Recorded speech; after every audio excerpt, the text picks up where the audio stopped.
जगत में प्रत्येक व्यक्ति को किसी ना किसी प्रकार की निर्बलता अवश्य होती है। जैसे कोई बहुत तेजी से दौड़ नहीं पाता तो कोई अधिक भार नहीं उठा पाता, कोई असाध्य रोग से पीड़ित रहता है तो कोई पढ़े हुए पाठों को स्मरण में नहीं रख पाता। ऐसे अनेकों उदाहरण और भी हैं। क्या आप किसी ऐसे व्यक्ति को जानते हैं जिसे सब कुछ प्राप्त हो और हम जीवन की उस एक निर्बलता को जीवन का केंद्र मानकर जीते हैं? इस कारणवश हृदय में दुख और असंतोष रहता है सदा। निर्बलता मनुष्य को जन्म से अथवा संजोग से प्राप्त होती है, किंतु उस निर्बलता को मनुष्य का मन अपनी मर्यादा बना लेता है। किंतु कुछ व्यक्ति ऐसे भी होते हैं जो अपने पुरुषार्थ और श्रम से उस निर्बलता को पराजित कर देते हैं। क्या भेद है उनमें और अन्य लोगों में? क्या आपने कभी विचार किया है? सरल सा उत्तर है इसका।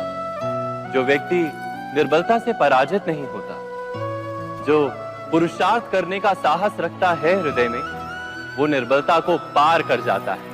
अर्थात निर्बलता अवश्य ईश्वर देता है, किंतु मर्यादा मनुष्य का मन ही निर्मित करता है। स्वयं विचार कीजिए।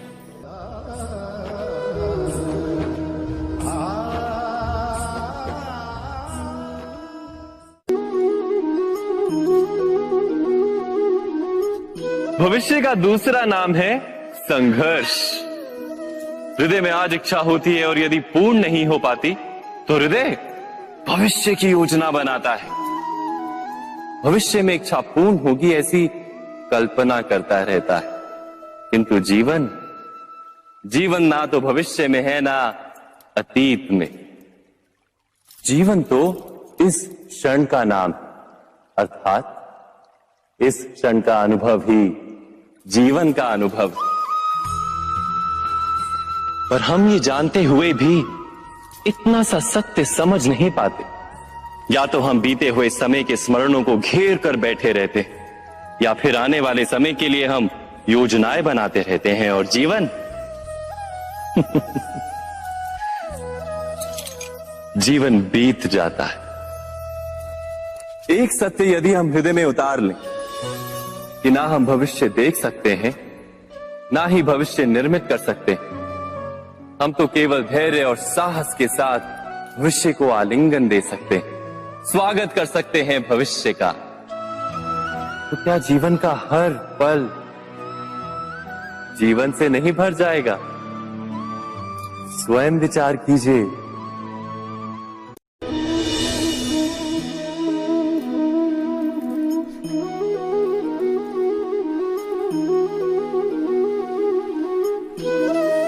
ज्ञान प्राप्ति सदा ही समर्पण से होती है, यह हम सब जानते हैं। किंतु समर्पण का वास्तविक महत्व क्या है? क्या हमने कभी विचार किया? मनुष्य का मन सदा ही ज्ञान प्राप्ति में विभिन्न बाधाओं को उत्पन्न करता है। कभी किसी अन्य विद्यार्थी से ईर्ष्या हो जाती है, कभी पढ़ाए हुए पाठों पर संदेह जन्मता है और कभी गुरु द्वारा दिया गया दंड मन को अहंकार से भर देता है। नहीं, क्या ऐसा नहीं होता? न जाने कैसे कैसे विचार मन को भटकाते हैं और मन की इसी अयोग्य स्थिति के कारण हम ज्ञान प्राप्त नहीं कर पाते। मन की योग्य स्थिति केवल समर्पण से निर्मित होती है।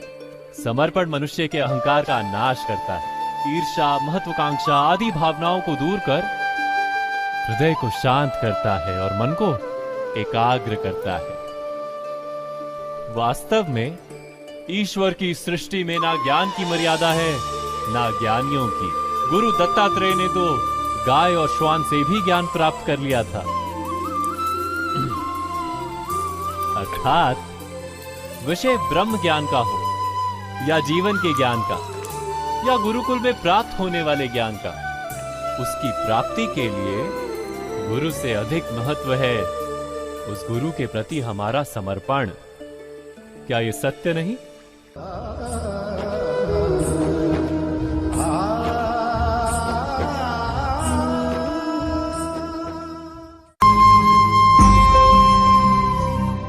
प्रत्येक मनुष्य के जीवन में ऐसा क्षण अवश्य आता है जब सारे स्वप्न, सारी आशाएं, सारे दृश्य ध्वस्त हो जाते हैं। जीवन के सारे आयोजन ही बिखर जाते हैं।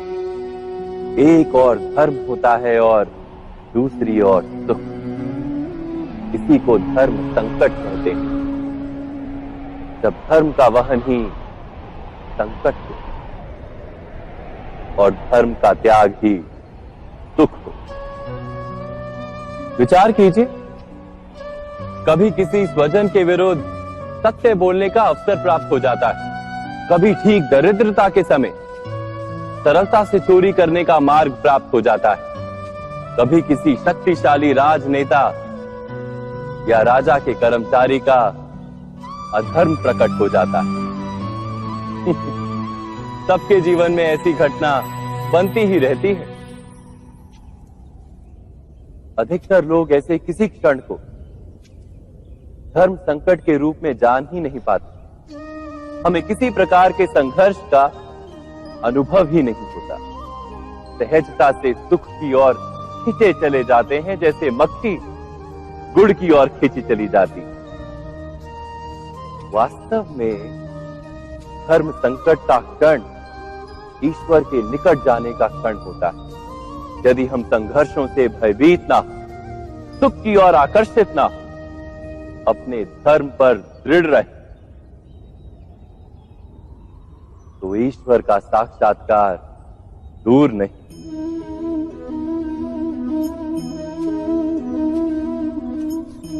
पवन से युद्ध करने वाला पत्ता यदि पेड़ से गिरता है तो भी आकाश की ओर उठता है। पवन से झुकने वाली घास वहीं भूमि पर रह जाती। अर्थात धर्म संकट से यदि हम संकट को ही टाल दें तो सुख तो मिलता है, जीवन बढ़ता है, किंतु क्या चरित्र नहीं टूटता? क्या आत्मा दरिद्र नहीं हो जाती? क्या ईश्वर से अंतर नहीं हो जाता? स्वयं विचार किए। दो व्यक्ति जब निकट आते हैं तो एक दूसरे के लिए सीमाएं और मर्यादाएं निर्मित करने का प्रयत्न अवश्य करते हैं। हम यदि सारे संबंधों पर विचार करें तो देखेंगे कि इन सारे संबंधों का आधार यही सीमाएं हैं जो हम दूसरों के लिए निर्मित करते हैं। और यदि अनजाने में भी कोई अन्य व्यक्ति इन सीमाओं को तोड़ता है तो उसी क्षण हमारा हृदय क्रोध से भर जाता है। इन सीमाओं का वास्तविक रूप क्या है? क्या हमने कभी विचार किया? सीमाओं के द्वारा हम दूसरे व्यक्ति को निर्णय करने की अनुमति नहीं देते, अपना निर्णय उस व्यक्ति पर थोपते हैं, अर्थात किसी की स्वतंत्रता का अस्वीकार करते हैं। और जब स्वतंत्रता का अस्वीकार किया जाता है तो उसका हृदय दुख से भर जाता है। और जब वो सीमाओं को तोड़ता है तो हमारा हृदय क्रोध से भर जाता है। क्या ऐसा नहीं होता?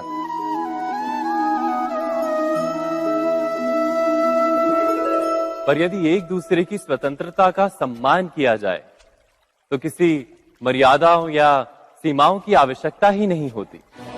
अर्थात जिस प्रकार स्वीकार किसी संबंध का देह है, क्या वैसे ही स्वतंत्रता किसी संबंध की आत्मा नहीं? स्वयं विचार कीजिए। सबके जीवन में ऐसा प्रसंग अवश्य आता है कि सत्य कहने का निश्चय होता है हृदय में, किंतु मुख से सत्य निकल नहीं पाता।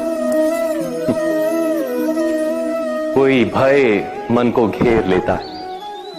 किसी घटना अथवा प्रसंग के बारे में बात करना या फिर स्वयं से कोई भूल हो जाए उसके बारे में कुछ बोलना, क्या ये सत्य है? नहीं, ये तो केवल तथ्य है। अर्थात जैसा हुआ था वैसा केवल बोल देना सामान्य सी बात, किंतु कभी कभी उस तथ्य को बोलते हुए भी भय लगता है। कदाचित किसी दूसरे की भावनाओं का विचार आता है मन, दूसरे को दुख होगा ये भय भी शब्दों को रोकता है। तो ये सत्य क्या है? क्या हमने कभी विचार किया है? जब भय रहते हुए भी कोई तथ्य बोलता है तो वो सत्य कहलाता है। वास्तव में सत्य कुछ और नहीं, केवल निर्भयता का दूसरा नाम है। और निर्भय होने का कोई समय नहीं होता, क्योंकि निर्भयता आत्मा का स्वभाव है। अर्थात क्या प्रत्येक क्षण सत्य बोलने का क्षण नहीं होता?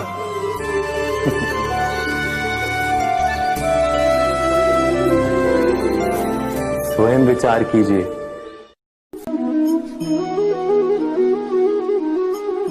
श्रेष्ठता का क्या अर्थ है? श्रेष्ठता का अर्थ है दूसरों से अधिक ज्ञान प्राप्त करना। अर्थात मूल्य इस बात का नहीं कि स्वयं कितना ज्ञान प्राप्त किया, मूल्य इस बात का है कि प्राप्त किया हुआ ज्ञान अन्य लोगों से कितना अधिक है। अर्थात श्रेष्ठता की इच्छा ज्ञान प्राप्ति को भी एक स्पर्धा बना देती है।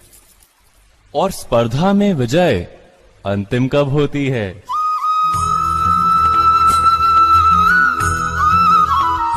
कुछ समय के लिए तो श्रेष्ठ बना जा सकता है, किंतु सदा के लिए कोई श्रेष्ठ नहीं रह पाता। फिर वही असंतोष, पीड़ा और संघर्ष जन्म लेता है। किंतु श्रेष्ठ बनने के बदले यदि उत्तम बनने का प्रयत्न करें तो क्या होगा? उत्तम का अर्थ है कि जितना प्राप्त करने योग्य है वो सब प्राप्त करना, किसी से अधिक पाने की इच्छा से नहीं, मात्र आत्मा की तृप्ति हेतु कुछ प्राप्त करना। उत्तम के मार्ग पर किसी अन्य से स्पर्धा नहीं होती, स्वयं अपने आप से स्पर्धा होती है। अर्थात उत्तम बनने का प्रयत्न करने वाले को देर अबेर सारा ज्ञान प्राप्त हो जाता है, बिना प्रयत्न के ही वो श्रेष्ठ बन जाता है। किंतु जो श्रेष्ठ बनने का प्रयत्न करता है वो श्रेष्ठ बने या ना बने, उत्तम कभी नहीं बन पाता।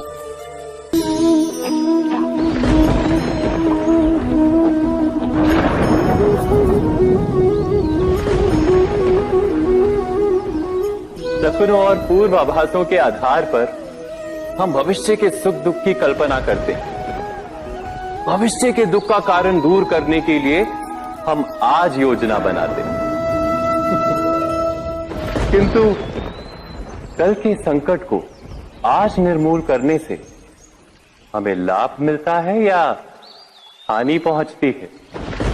ये प्रश्न हम कभी नहीं करते। सत्य तो ये है कि संकट और उसका निवारण साथ जनते हैं, व्यक्ति के लिए भी और सृष्टि के लिए भी। नहीं, आप अपने भूतकाल का स्मरण कीजिए, इतिहास को देखिए, आप तुरंत ही ये जान पाएंगे कि जब जब संकट आता है तब तब उसका निवारण करने वाली शक्ति भी जन्म लेती है। यही तो जगत का चलन है।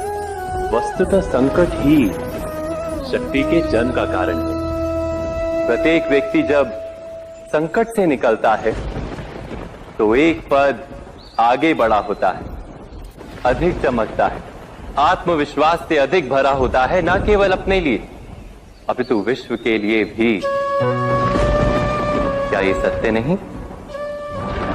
वास्तव में संकट का जन्म है एक अवसर का जन्म, अपने आप को बदलने का, अपने विचारों को ऊंचाई पर करने का अवसर, अपनी आत्मा को बलवान और ज्ञान मंडित बनाने का अवसर।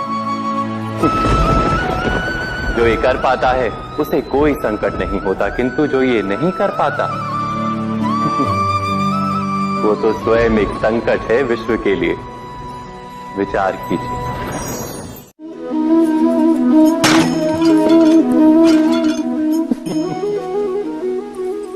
कभी कभी कोई घटना मनुष्य के जीवन की सारी योजनाओं को तोड़ देती और मनुष्य उस आघात को अपने जीवन का केंद्र मान लेता।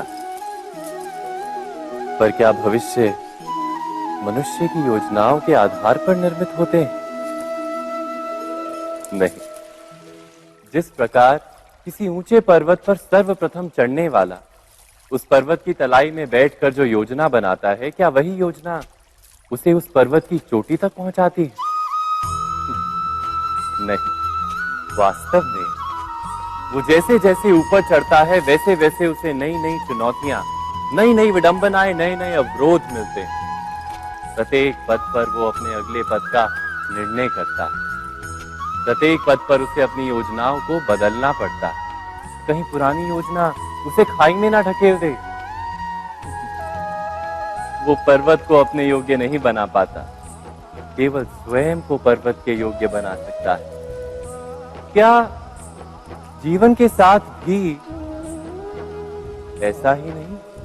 जब मनुष्य जीवन में किसी एक चुनौती को, एक अवरोध को अपने जीवन का केंद्र मान लेता है, अपने जीवन की गति को ही रोक देता है, तो वो अपने जीवन में सफल नहीं बन पाता और ना ही सुख और शांति प्राप्त कर पाता।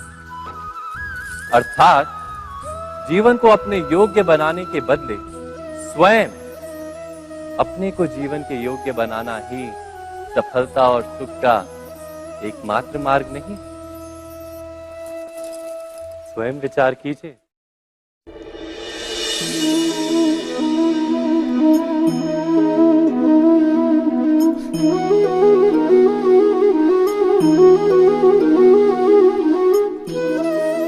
जीवन का हर क्षण निर्णय का क्षण होता है। प्रत्येक पद पर दूसरे पद के विषय में कोई निर्णय करना ही पड़ता है और निर्णय अपना प्रभाव छोड़ जाता है। आज किए गए निर्णय भविष्य में सुख अथवा दुख निर्मित करते हैं, ना केवल अपने लिए, अपने परिवार के लिए भी, आने वाली पीढ़ियों के लिए भी। जब कोई दुविधा सामने आती है तो मन व्याकुल हो जाता है, अनिश्चय से भर जाता है। निर्णय का वो क्षण युद्ध बन जाता है और मन बन जाता है युद्ध भूमि। अधिकतर निर्णय हम दुविधा का उपाय करने के लिए नहीं, केवल मन को शांत करने के लिए लेते हैं। पर क्या कोई दौड़ते हुए भोजन कर सकता है? नहीं। तो क्या युद्ध से जूझता हुआ मन कोई योग्य निर्णय ले पाएगा? वास्तव में शांत मन से जब कोई निर्णय करता है तो अपने लिए सुखद भविष्य बनाता है, किंतु अपने मन को शांत करने के लिए जब कोई निर्णय करता है तो वो व्यक्ति भविष्य में अपने लिए कांटों भरा वृक्ष लगाता है। स्वयं विचार कीजिएगा।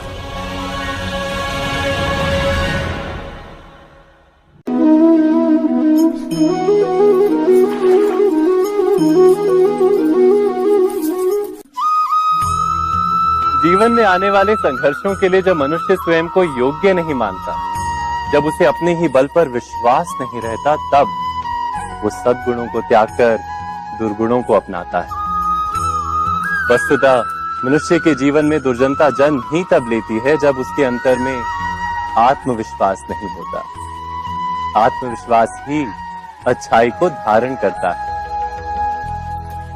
ये आत्मविश्वास है क्या?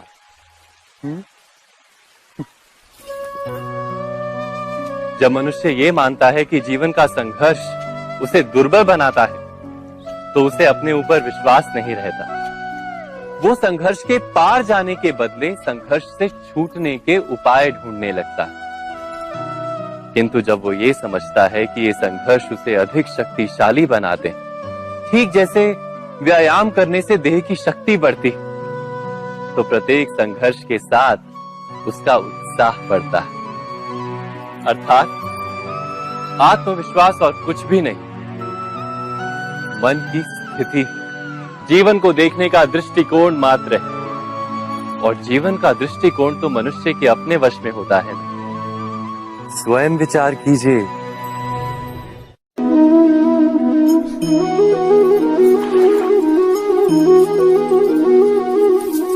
पिता सदा ही अपने संतान के सुख की कामना करते, उनके भविष्य की चिंता करते रहते। इसी कारणवश सदा ही अपने संतानों के भविष्य का मार्ग स्वयं निश्चित करने का प्रयत्न करते रहते। जिस मार्ग पर पिता स्वयं चला है, जिस मार्ग के कंकर पत्थर को स्वयं देखा है, मार्ग की छाया, मार्ग की धूप को स्वयं जाना है, उसी मार्ग पर उसका पुत्र भी चले, यही इच्छा रहती है हर पिता की। निस्संदेह उत्तम भावना है ये, किंतु 3 प्रश्नों के ऊपर विचार करना हम भूल ही जाते। कौन से प्रश्न? प्रथम प्रश्न, क्या समय के साथ प्रत्येक मार्ग बदल नहीं जाते? क्या समय सदा ही नई चुनौतियों को लेकर नहीं आता?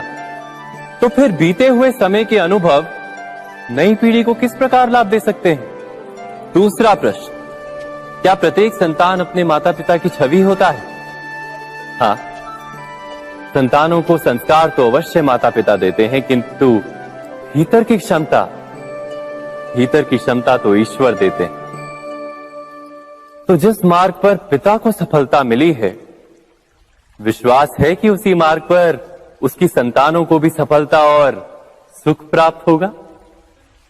तीसरा प्रश्न, क्या जीवन के संघर्ष और चुनौतियां लाभकारी नहीं होती? क्या प्रत्येक नया प्रश्न एक नए उत्तर का द्वार नहीं खोलता?